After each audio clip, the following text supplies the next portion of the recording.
Dear students, మనం viscosity of fluids ఈ lesson చెప్పుకుంటున్నాం.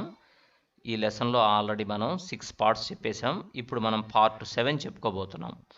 ఇంతకుముందు మనం చెప్పుకున్న క్లాస్లో ఒక ఫ్లూయిడ్ కనుక మోషన్లో ఉన్నట్టయితే దానికి 3 టైప్స్ ఆఫ్ ఎనర్జీస్ ఉంటాయని చెప్పుకున్నాం. అవి ఏంటంటే kinetic energy due to its motion, అలానే potential energy due to its position, వాటితో పాటుగా ప్రెషర్ ఎనర్జీ కూడా ఉంటుందన్నమాట.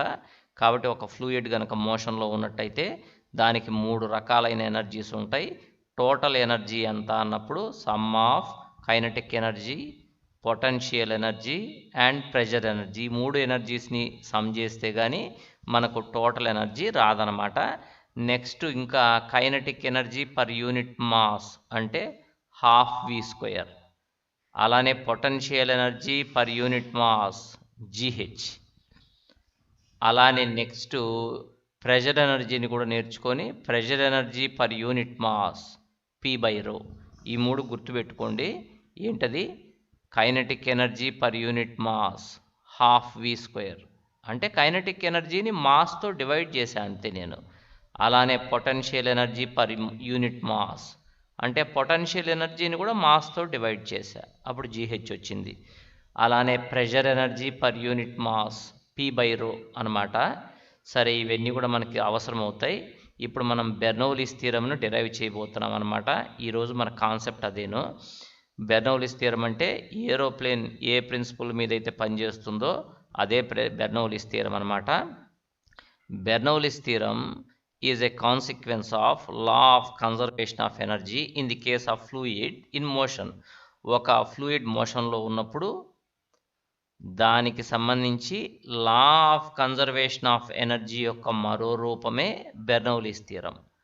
అంటే ఇది law of conservation of energy యొక్క ఇంకొక రూపం. It is a consequence of law of conservation of energy. అయితే ఈ లోపల ఇలా ఫ్లూయిడ్ వెళ్తున్నది కదా ఈ ట్యూబ్లో, అలాంటి ఫ్లూయిడ్ ఎలా ఉండాలంటే ఇన్కంప్రెసిబుల్. అంటే మనం ప్రెషర్ పెంచితే అది ఒత్తిడికి లోనయ్యి దాని డెన్సిటీ మారకూడదు. డెన్సిటీ ఎక్కడ చూసినా ఒకే రకంగా ఉండాలి. అలా గనక ఉంటే ఆ ఫ్లూయిడ్ ఇన్కంప్రెసిబుల్. అలానే ఇర్రోటేషనల్, ఎక్కడ సుడులు సుడిగుండాలు ఏర్పడకూడదు అనమాట, అప్పుడు ఇర్రోటేషనల్. నాన్ విస్కస్, జిడ్డులాగా ఆముదంలాగా ఉండకూడదు, అది తక్కువ విస్కాసిటీ ఉండాలి. ఇంకా మాట్లాడితే అసలు విస్కాసిటీనే ఉండకూడదు. ఎందుకనంటే అప్పుడు ఒక్కొక్క లేయర్ ఒక్కొక్క స్పీడ్తో వెళ్తుంది కదా విస్కాసిటీ ఉంటే. ఒక లేయర్ ఇంకొక లేయర్ మీద టాంజెంటియల్ విస్కస్ ఫోర్స్ను అప్లై చేస్తుంది కదా. అలా జరగకుండా ఉండాలంటే అన్ని లేయర్స్ ఒకే స్పీడ్తో వెళ్ళాలంటే ఆ లిక్విడ్కు విస్కాసిటీ ఉండకూడదు అనమాట. అంటే ఇది ఒక ఐడియల్ కేస్. ఏ ఫ్లూయిడ్కైనా విస్కాసిటీ ఎంతో కొంత ఉంటుంది. ఓకేనా? Let it be A study flow, అంటే ఫ్లో కూడా స్ట్రీమ్ లైన్ ఫ్లో అయి ఉండాలి. అంటే ఒక స్ట్రీమ్ లైన్ ఇంకొక స్ట్రీమ్ లైన్ ఇంటర్సెక్ట్ చేయకూడదు, అన్ని ప్యారలల్ లైన్స్గా వెళ్తుండాలన్నమాట. ఇలాంటి ఐడియల్ కేసులో మాత్రమే బెర్నౌలీస్ థియరం అనేది అప్లికబుల్. మిగతా సందర్భాల్లో బెర్నౌలీస్ థియరం అనేది అప్రాక్సిమేట్లీ అప్లికబుల్ అవుతుంది, అంతే కదా. ఐడియల్ ఫ్లూయిడ్స్కి అయితే, ఐడియల్ ఫ్లూయిడ్ అంటే fluid is incompressible, irrotational, non viscous and steady flow. ఇలాంటి ఐడియల్ ఫ్లూయిడ్స్కి అయితే బెర్నౌలీస్ థియరం అనేది ఎగ్జాక్ట్గా అప్లికబుల్. ఓకేనా? Consider a tube AB of non uniform cross section. ఇదే అనమాట ఒక ట్యూబు, దాని పేరు ఏబి. దీని క్రాస్ సెక్షన్ నాన్ యూనిఫామ్గా ఉంది, అంటే ఒక చోట ఎక్కువ ఉండొచ్చు క్రాస్ సెక్షనల్ ఏరియా, ఒక చోట తక్కువ ఉండొచ్చు. In which a liquid is in a state of steady flow. దీంట్లో లిక్విడ్ స్టడీ ఫ్లోలో పోతున్నది. Let the area of cross section at AB1, A అనే పాయింట్ దగ్గర area of cross section A1, B అనే పాయింట్ దగ్గర area of cross section A2 అనమాట. Let A1 A2 be small.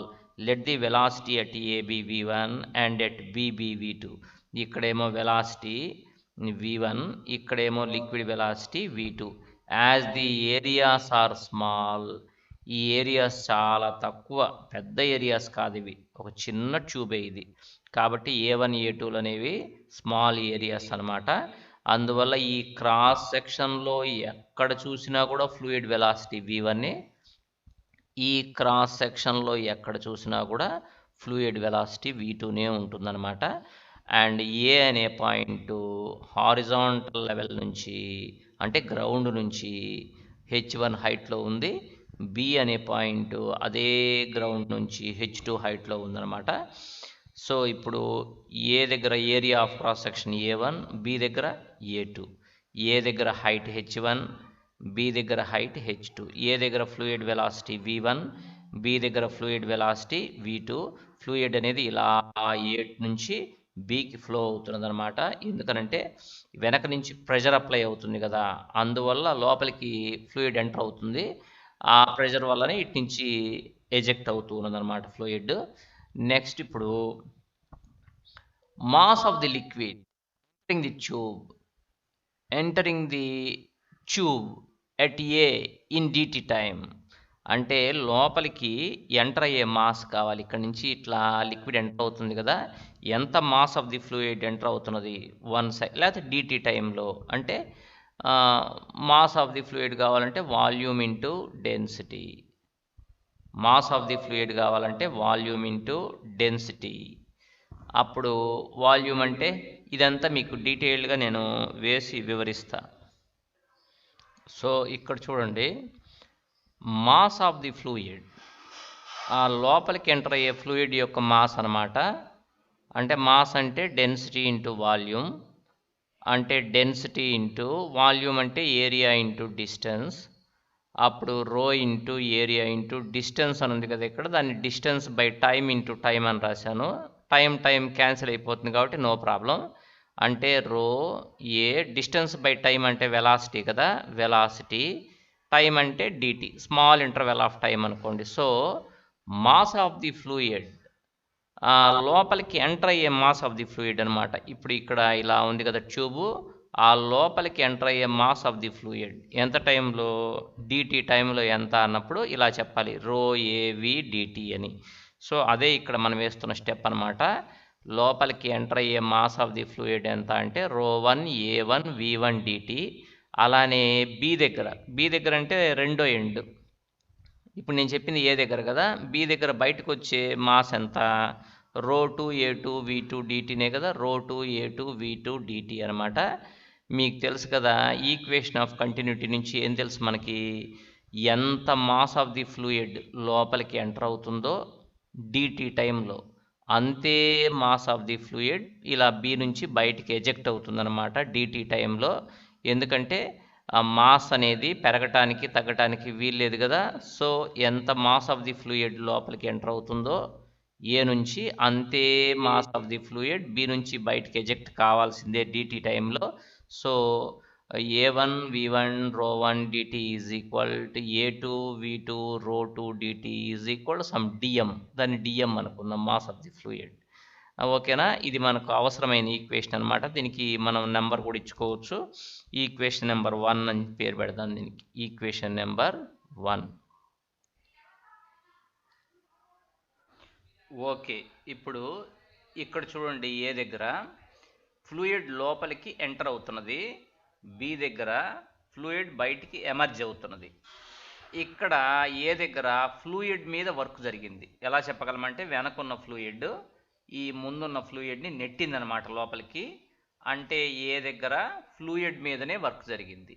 B దగ్గర ఫ్లూయిడే work చేసింది, ఎందుకంటే ఇక్కడ ఉన్న ఫ్లూయిడ్ బయట ఉన్న ఫ్లూయిడ్ని నెట్టుకుంటూ వచ్చింది కాబట్టి బి దగ్గర ఫ్లూయిడే వర్క్ చేసింది, ఏ దగ్గర ఫ్లూయిడ్ మీద వర్క్ జరిగింది. ఓకేనా, కాబట్టి the work done on the fluid at a దగ్గర ఫ్లూయిడ్ మీద జరిగిన వర్క్ ఎంత అంటే, వర్క్ అంటే మీకు తెలుసు కదా ఫోర్స్ ఇంటూ డిస్టెన్స్ అని, W = Fs అని తెలుసు కదా.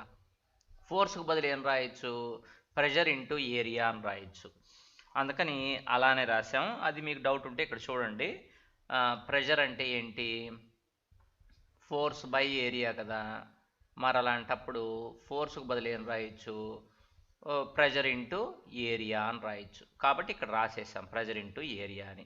అలానే డిస్టెన్స్కి బదులు ఇక్కడ చూడండి, velocity is equal some distance by time కదా. అఫ్ కోర్స్ డిస్ప్లేస్మెంట్ అని రాయాలి, స్ట్రైట్గా వెళ్తుంటే రెండు ఒకటే అనుకోండి. మరి అప్పుడు distance is equal velocity into time కదా, distance is equal velocity into time. కాబట్టి ఫోర్స్ ఇంటూ డిస్టెన్స్ అంటే P1A1 V1 dt అని రాశాను అనమాట. కాబట్టి ఏ దగ్గర ఫ్లూయిడ్ మీద జరిగిన వర్క్ ఎంత అన్నప్పుడు P1A1 V1 dt. అలానే బి దగ్గర ఫ్లూయిడ్ చేసిన వర్క్ ఎంత అంటే P2A2 V2 dt. ఇక్కడ V2 ఉండాలి. ఇప్పుడు the net work done on the fluid during the flow from A to be. ఈ ఫ్లూయిడ్ అనేది ఏ నుంచి బికి ఇలా ఫ్లో అవ్వటంలో ఫ్లూయిడ్ మీద జరిగినటువంటి వర్క్ ఎంత. ఫ్లూయిడ్ మీద వర్క్ జరగబట్టే కదా అది ఫ్లో అయ్యేది.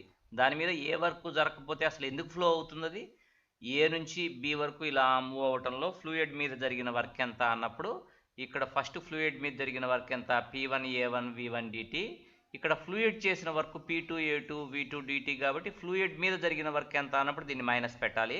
ఎందుకంటే మనకెవరన్నా డబ్బులు ఇవ్వాల్సి వచ్చినప్పుడు మనం ప్లస్ అని పెట్టుకుంటే మనం ఎవరికన్నా బాకీ ఉన్నప్పుడు మనం దాన్ని మైనస్ అని పెట్టుకోవాలి, అంతే కదా. ఇక్కడ కూడా అదే పద్ధతి అనుసరించామన్నమాట. అప్పుడు P1A1 V1 dt minus P2A2 V2 dt. ఇదేంటంటే ఫ్లూయిడ్ మీద జరిగినటువంటి నెట్ వర్క్ డన్. ఫ్లూయిడ్ ఇలా వచ్చింది కదా. ఓకే, నెక్స్ట్ గ్రావిటేషనల్ ఫోర్స్ కూడా ఫ్లూయిడ్ మీద వర్క్ చేస్తుంది. ఎలా అంటే ఇక్కడ చూడండి, ఎక్కువ హైట్లో ఉంది అంటే దానికి పొటెన్షియల్ ఎనర్జీ ఎక్కువ ఉంటుంది, mgh1 dmgh1. ఎందుకంటే మాస్ని మనం dm అనుకున్నాం కదా. ఇక్కడ చూడండి తక్కువ హైట్లో ఉంది, ఇక్కడ పొటెన్షియల్ ఎనర్జీ ఎంత dmgh2. అందువల్ల ఫ్లూయిడ్ ఏం చేస్తుంది, ఎక్కువ ఎనర్జీ ఉన్న ప్లేస్ నుంచి తక్కువ ఎనర్జీ ఉన్న ప్లేస్కి ఫ్లో అయిపోతుంది అనమాట. ఏ సిస్టమ్ అయినా తన ఎనర్జీని తగ్గించుకోవాలని చూస్తుందని మీకు తెలుసు అనమాట. సో దానివల్ల కూడా గ్రావిటేషనల్ ఫోర్స్ అనేది ఈ ఫ్లూయిడ్ మీద వర్క్ చేయబట్టే అది ఇలా వచ్చేసింది ఫ్లూయిడ్. ఆ వర్క్ ఎంత అన్నప్పుడు అది పొటెన్షియల్ ఎనర్జీలో డిఫరెన్స్కి ఈక్వల్ అనమాట. ఇక్కడ ఎంత dmgh1, ఇక్కడ dmgh2. పొటెన్షియల్ ఎనర్జీలో డిఫరెన్స్ ఎంత dmgh1 మైనస్ h2 అనమాట. ఇది ఎవరు చేసిన వర్క్ అంటే గ్రావిటేషనల్ ఫోర్స్ అనేది ఫ్లూయిడ్ మీద చేసిన వర్క్ అనమాట. ఇందాకేమో ప్రెషర్ ఎనర్జీ చేసిన వర్క్, ఇప్పుడేమో గ్రావిటేషనల్ ఫోర్స్ చేసిన వర్క్. ఓవరాల్గా ఫ్లూయిడ్ మీద జరిగినటువంటి నెట్ వర్క్ ఎంత అన్నప్పుడు ఆ వర్క్ని ఈ వర్క్ని యాడ్ చేయాలి. So P1A1 V1 dt minus P2A2 V2 dt plus dmgh1 minus dmgh2. అదే కదా ఇది. ఇదంతా ఏంటి, ఫ్లూయిడ్ మీద జరిగినటువంటి టోటల్ వర్క్ అనమాట. అందువల్ల ఫ్లూయిడ్ ఏమైంది, ఏ నుంచి బికి ఫ్లో అయింది. దానివల్ల ఫ్లూయిడ్ కైనెటిక్ ఎనర్జీ కూడా రైజ్ అయింది, అంతే కదా. ఇక్కడ కైనెటిక్ ఎనర్జీ తక్కువ ఉంటుంది, అది ఇక్కడికి వచ్చేసరికి ఫ్లూయిడ్ దూకుతుంది కదా. అందువల్ల దాని కైనెటిక్ ఎనర్జీ రైజ్ అయి ఉంటుంది అనమాట. ఇక్కడ ఎంత అంటే హాఫ్ dmv1 ఇక్కడ ఎంత kinetic energy half dmv2. Kinetic ఎనర్జీలో వచ్చిన చేంజ్ ఎంత అన్నప్పుడు సెకండ్ టైం కైనెటిక్ ఎనర్జీలో నుంచి ఫస్ట్ టైం కైనెటిక్ ఎనర్జీని సబ్ట్రాక్ట్ చేయాలి. అప్పుడు ఎంత వస్తుందంటే half dmv2 minus half dmv1. ఓకేనా. ఇప్పుడు మీకు వర్క్ ఎనర్జీ థియరం తెలుసు కదా. ఏంటి work energy theorem, work is equal change in kinetic energy. ఈ LH సైడ్ ఉన్నదంతా కూడా చేంజ్ ఇన్ కైనెటిక్ ఎనర్జీ ఎంత half dmv2 minus half dmv1. Change in kinetic energy is equal total work done. మీకు work energy theorem ఒకసారి నేను ఇక్కడ గుర్తు చేస్తాను చూడండి. ఏంటి మనం ఫస్ట్ ఇయర్లో నేర్చుకుంది, work done is equal change in kinetic energy delta KE. Work done అంటే ఇక్కడ రాసాం కదా, ఇదంతా వర్క్ డన్ ఇప్పటిదాకా కనుక్కుందే కదా. చేంజ్ ఇన్ కైనెటిక్ ఎనర్జీ అంటే half dmv2 minus half dmv1. ఇది మనం రాసింది వర్క్ ఎనర్జీ థియరం నుంచి రాసాం. ఈ ఈక్వేషన్ని గమనించండి. LHS సైడ్ ఉండే చేంజ్ ఇన్ కైనెటిక్ ఎనర్జీనేమో సెకండ్ టర్మ్లో నుంచి ఫస్ట్ టర్మ్ సబ్ట్రాక్ట్ చేయాలి, half dmv2 minus half dmv1. మిగతావన్నీ కూడా ఫస్ట్ టర్మ్లో నుంచి సెకండ్ టర్మ్ సబ్ట్రాక్ట్ చేస్తున్నాం. P1A1 V1 dt minus P2A2 V2 dt. ఇక్కడ కూడా dmgh1 మైనస్ dmgh2 అంటే 1లో నుంచి 2 సబ్ట్రాక్ట్ అయింది RHS సైడ్. LHS సైడ్ మాత్రం 2లో నుంచి 1 సబ్ట్రాక్ట్ చేయాలి. ఎందుకని అంటే మనం చేసిన వర్క్ అంతా కైనెటిక్ ఎనర్జీలో పెరుగుదలకు పనికొచ్చింది కాబట్టి కైనెటిక్ ఎనర్జీ పెరిగినట్టు చూపించాలి కదా. ఓకే, ఈ ఈక్వేషన్ జాగ్రత్తగా మనం రాసుకున్న తర్వాత ఇందులో ఉన్న అన్ని టర్మ్స్ని కూడా డిఎంతో డివైడ్ చేద్దాం. అప్పుడు ఈ ఫస్ట్ టర్మ్ ఉంది దాన్ని డిఎంతో డివైడ్ చేస్తే డిఎం క్యాన్సిల్ అయిపోయి v2 స్క్వేర్ బై 2. ఇక్కడ కూడా డిఎం క్యాన్సిల్ అయిపోతే v1²/2. ప్రతి టర్మ్ని కూడా డిఎంతో డివైడ్ చేస్తున్నాం. మరి ఇక్కడ p1 a1 v1 dt by DM. DM అంటే ρ1 a1 d1 v1 dt అని మీకు తెలుసు. ఇక్కడ ప్రూవ్ చేసాం కదా మనం ప్రూవ్ చేసాం కదా డిఎం అంటే ఇదిగో D M is equal ρ1 a1 v1 dt.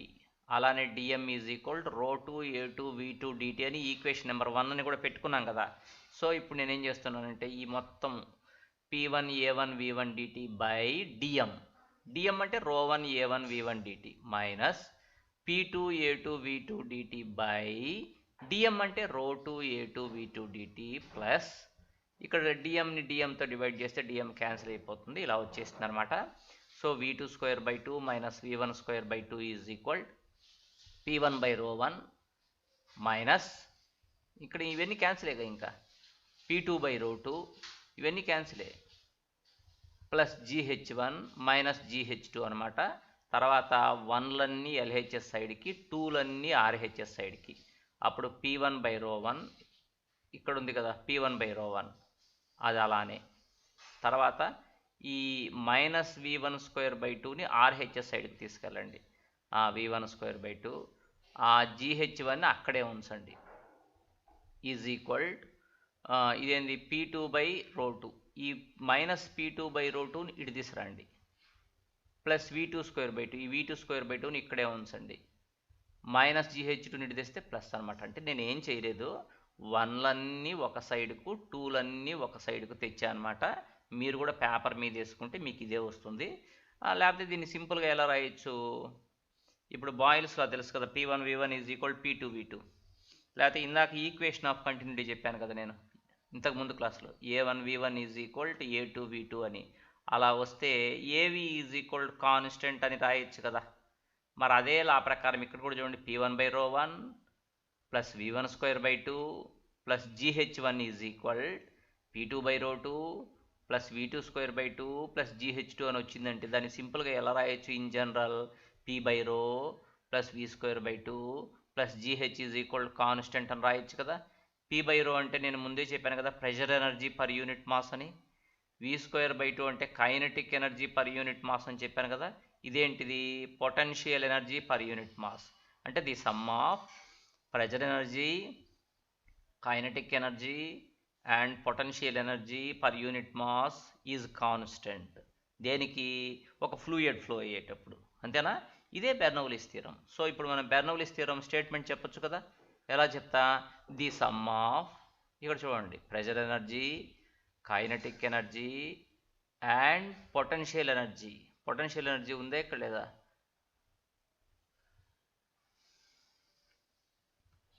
ఇక్కడ చూడండి the sum of the pressure energy అంటే p/ρ, కైనెటిక్ ఎనర్జీ అంటే v²/2 అండ్ పొటెన్షియల్ ఎనర్జీ అంటే gh at any point, A point దగ్గర అయినా సరే in the study flow of A fluid is constant.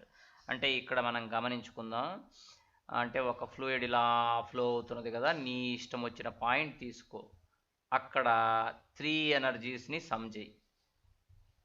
ఇప్పుడు నేను చెప్పిన 3 ఎనర్జీస్ని ఇంకొక పాయింట్ తీసుకో, అక్కడ కూడా 3 ఎనర్జీస్ని సమ్ చేయి. ఫస్ట్ పాయింట్ దగ్గర సమ్ ఆఫ్ 3 ఎనర్జీస్ ఎంత వస్తుందో తర్వాత పాయింట్ దగ్గర కూడా సమ్ ఆఫ్ 3 ఎనర్జీస్ అంతే వస్తుంది. సో ఏ పాయింట్ దగ్గర చూసుకున్నా కూడా మీరు సమ్ ఆఫ్ 3 ఎనర్జీస్ ఎలా ఉంటుందంటే కాన్స్టెంట్గా ఉంటుందన్నమాట. ఇప్పుడు మనం అదే ప్రూవ్ చేసాం. p/ρ అంటే ప్రెషర్ ఎనర్జీ, ఇది కైనెటిక్ ఎనర్జీ, ఇది potential energy. Some of these 3 energies is equal to constant at any point in the study flow of a fluid. ఓకేనా, ఇదే బెర్నౌలీస్ థియరం స్టేట్మెంట్ అనమాట. దాన్ని మనం ఇదిగో p/ρ అంటే pressure energy per unit mass, v²/2 అంటే kinetic energy per unit mass, gh అంటే potential energy per unit mass. ఈ మూడిటి సమ్ కాన్స్టెంట్ అనమాట. ఇది law of conservation of energy ఉంది చూసారా, దానికి కాన్సిక్వెన్స్. దీన్ని ఇంకో రకంగా కూడా రాయొచ్చు. ఇప్పుడు p/ρని gతో డివైడ్ చేయండి, v²/2ని కూడా gతో డివైడ్ చేయండి, gHని gతో డివైడ్ చేస్తే g క్యాన్సిల్ అయిపోతుంది. అంటే అన్ని టర్మ్స్ని కూడా gతో డివైడ్ చేసాం. ఇక్కడ p/ρg అని వచ్చింది కదా, దాన్ని ప్రెషర్ హెడ్ అంటారు. v²/2g అని చూసారా, దాన్ని వెలాసిటీ హెడ్ అంటారు. ఇక్కడ జస్ట్ సింపుల్గా హెచ్ అని చూసారా, దాన్ని గ్రావిటేషనల్ హెడ్ అంటారు అనమాట. ఈ 3 హెడ్స్ సమ్ కూడా కాన్స్టెంట్గా ఉంటుంది, అది కూడా బెర్నౌల్లీస్ థియరమే. So the sum of the pressure head, velocity head and the gravitational head at any point in a steady flow of a fluid is constant. అంటే బెర్నౌల్లీస్ ప్రిన్సిపల్ని ఇలా ఏం చెప్పచ్చు, ఇలా ఏం చెప్పచ్చు అనమాట. ఇక్కడ నేను ఏం చేశాను, ఆ ఇందాక వచ్చిన ఈక్వేషన్ని ప్రతి టర్మ్ని కూడా జీతో డివైడ్ చేశాను. ఇదేమో ప్రెషర్ హెడ్, ఇది వెలాసిటీ హెడ్, ఇది గ్రావిటేషనల్ హెడ్. ఆ some of these 3 heads is constant at any point in the study flow of A fluid అనమాట. ఇది కూడా బెర్నౌల్లీస్ థియరమే. సో ఇప్పుడు మనం బెర్నౌల్లీస్ థియరం స్టేట్మెంట్ చెప్పుకున్నాం, దాన్ని ఎలా డిరైవ్ చేయాలో కూడా చూసాం. సో బెర్నౌల్లీస్ థియరం అనగానే మీకు p/ρ plus v²/2 plus gh is equal constant అని గుర్తు రావాలి. p/ρ అంటే pressure energy, per unit mass అనేది అండర్స్టూడ్, ఓకేనా. So pressure energy plus kinetic energy plus potential energy is equal constant. ఇదే బెర్నౌల్లీస్ ప్రిన్సిపల్ అనమాట. ఈ బెర్నౌల్లీస్ ప్రిన్సిపల్ స్టేట్మెంట్ చెప్పుకున్నాం. దీనికి సంబంధించిన రిజల్ట్స్ ఏంటి, the total energy that is the sum of pressure, kinetic and potential energies is constant in the case of motion of A fluid. అంతే చెప్పుకున్నాగా, ఒక fluid ఇలా మోషన్లో ఉన్నప్పుడు ఈ 3 ఎనర్జీస్ యొక్క సమ్ అనేది కాన్స్టెంట్గా ఉంటుందని మనం ఇప్పుడే చెప్పుకున్నాం. The fluid in a study flow possesses static pressure as well as dynamic pressure. ఇది ఇంపార్టెంట్ పాయింట్. ఒక ఫ్లూయిడ్ మోషన్లో ఉన్నప్పుడు దానికి 2 రకాలైన ప్రెషర్స్ ఉంటాయి. మనం ఇప్పటిదాకా ప్రెషర్ అనే మాటే వింటున్నాం. పి అంటే ప్రెషర్ కదా, static pressure, kinetic pressure, I mean dynamic pressure. ఈ 2 ప్రెషర్స్ ఉంటాయి. దేనికి, ఒక ఫ్లూయిడ్ గనక స్టడీ ఫ్లోలో ఉన్నప్పుడు దానికి 2 రకాలైన ప్రెషర్స్ ఉంటాయి, static pressure and dynamic pressure. అవి ఏమేంటి అంటే నేను చెప్తాను చూడండి. ఇక్కడ బెర్నౌల్లీస్ ఈక్వేషన్ ఉంది కదా, p/ρ plus v²/2 plus gh is equal constant అని.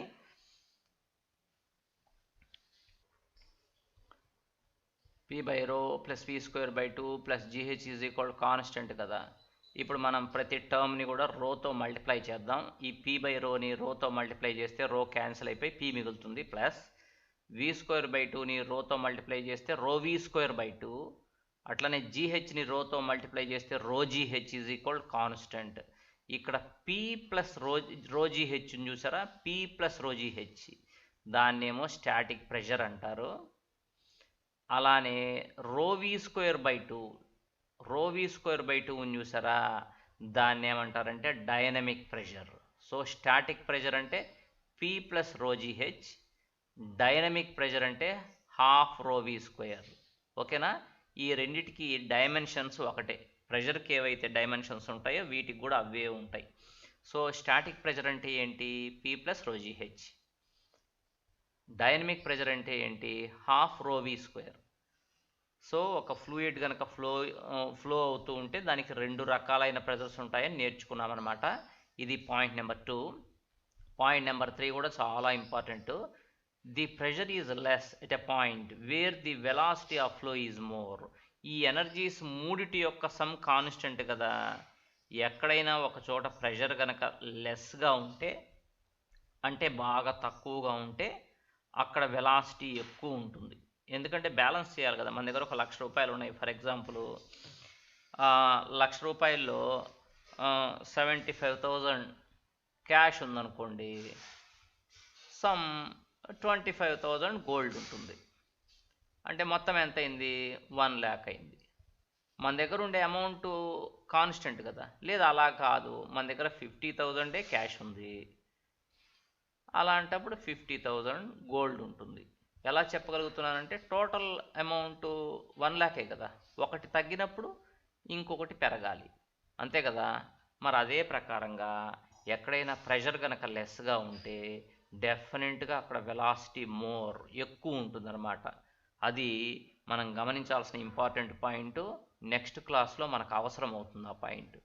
కాబట్టి ఫర్ ఎగ్జాంపుల్ ఈ పాయింట్ దగ్గర ప్రెషర్ లెస్ అనుకో, అక్కడ వెలాసిటీ మోర్. ఈ పాయింట్ దగ్గర ప్రెషర్ మోర్ అనుకో, అక్కడ వెలాసిటీ లెస్. అర్థమవుతుందా? అది ఇది బెర్నౌలీస్ థియరం యొక్క రిజల్ట్స్ చెప్పుకున్నాం. సో బెర్నౌలీస్ థియరం అంటే ఏంటి, అది ఎలాంటి ఫ్లూయిడ్స్కి అప్లికబుల్ అవుతుందో కూడా చెప్పుకున్నాం. ఎలాంటి ఫ్లూయిడ్స్ కంటే ఐడియల్ ఫ్లూయిడ్స్కి. ఐడియల్ ఫ్లూయిడ్స్ అంటే అది incompressible, irrotational, non viscous and steady flow. ఆ 4 పాయింట్స్ కనుక ఓకే అయితే అలాంటి ఫ్లూయిడ్ని ఐడియల్ ఫ్లూయిడ్ అంటారు. ఐడియల్ ఫ్లూయిడ్స్కే బెర్నౌలీస్ థియరం అప్లికబుల్ అనమాట. ఒక ఫ్లూయిడ్ ఫ్లో అయ్యేటప్పుడు దానికి 3 ఎనర్జీస్ ఉంటాయి.